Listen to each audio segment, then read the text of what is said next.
for the past several years, that this is truly a marathon. So our self-care needs to be on point in order for us to continue moving forward in a pace and a rhythm and a stride. When we have rhythm, when we have stride, when we have momentum, that's really, really important for us, because when we start to have less energy, less strength, that momentum, often energetic momentum, will often carry us forward, the next few steps that maybe we don't have the energy to do, or the focus to maintain, that kind of stuff. So the collective is on a very awkward momentum right now. And believe it or not, how this got revealed to me is news coverage with a basketball player, a woman's basketball player of all things. And it's funny because I'm not a sports fan. I don't really watch sports. I played basketball in high school, but beyond that, I really don't know much about basketball either.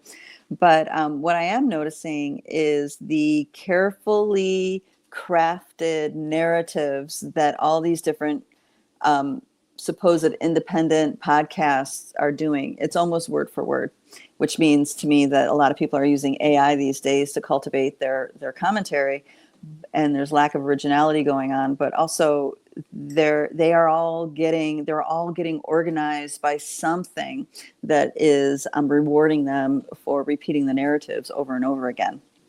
Now, politics, same thing.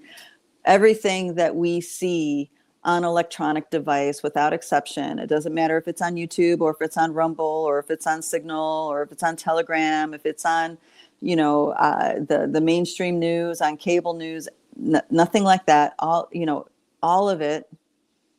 I didn't mean nothing like that. I meant all of it. I meant the opposite. Is all curated. It's all curated, which means no one is actually getting the truth. I talked about this a little bit last week, but I'm going to go a little deeper into this, because there's no area in the media space, in the podcasting space, that is not in the vein of this agenda. Now, small fry like me, small fry like some other folks, yes, that's probably independent because they're doing what interests them. There are a few people out there that are talking about things from way out of space, and that's because it's something, or seems like it's way out of space, because that's happening because that's what is in the interest of them and their particular people, or that kind of thing. So with that in mind, all these reels and stuff that I'm getting sent that have very alarming things going on that are being shared, we need to understand that the algorithms, let's look at the larger picture of the internet. The algorithms know you better than you know yourself. They can predict with 99% accuracy how you are going to respond to a stimuli. Now, I know I've said this many times, but now there's this unique moment where I can actually paint the picture in a different way, where you guys can understand why this counts as mind control. It's because they know what the algorithms touch everybody without exception. Take 3 seconds. Can you think of any lifestyle or class that does not have or is not influenced by electronic device and its algorithm?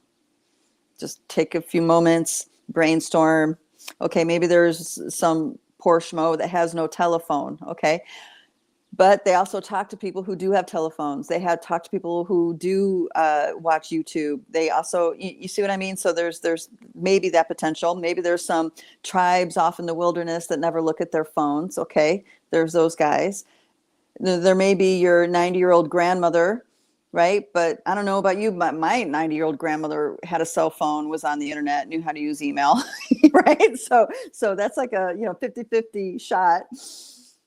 There are some people that maybe look at their phones a couple times a day, but I guarantee you they're probably on their computer the rest of that time, if they're not working or doing whatever their livelihood is. So just sit with that and realize that nearly everybody in the US is influenced by an algorithm, is being analyzed. Data is being collected on them. Millions of data points has been collected about them. And that means those millions of data points are interacting with an algorithm that is purposely putting specific kinds of stimuli in front of you with 99% accuracy to predict how you are going to respond to the stimuli. All right, just let that get laid out for you, okay? How many people do you know in your life that are not on a computer and never on their cell phone? How many people? Some toddlers, hopefully, hopefully all the kids, but you know, these days, who knows? Parents are kind of, they have a different value system than what I'm familiar with, right?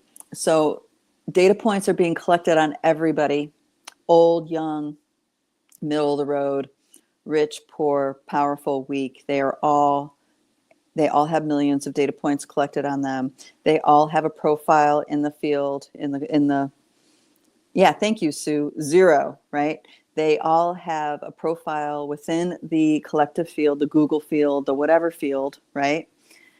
And there are very sophisticated algorithms running that know 99.9% how you're going to respond when a certain reel comes across your path, or when someone sends you something, or when a certain ad comes by, or you see what I mean?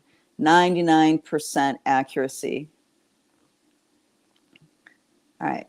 So with that picture painted, hopefully I painted that sunk in, just how influenced we are by these algorithms, you can see how what we think is objective, or, you know, our objective critical thinking is not actually, has no chance in being accurate at all, because we are being fed stimuli with an agenda to buy, to engage.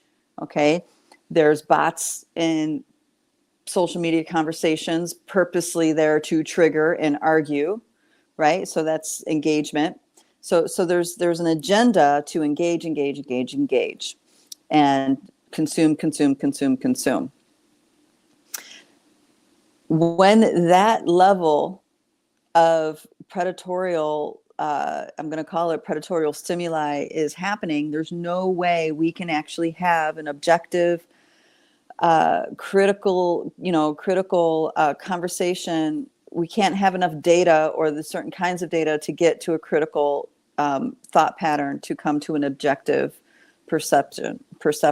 Okay, everything is subjective without exception.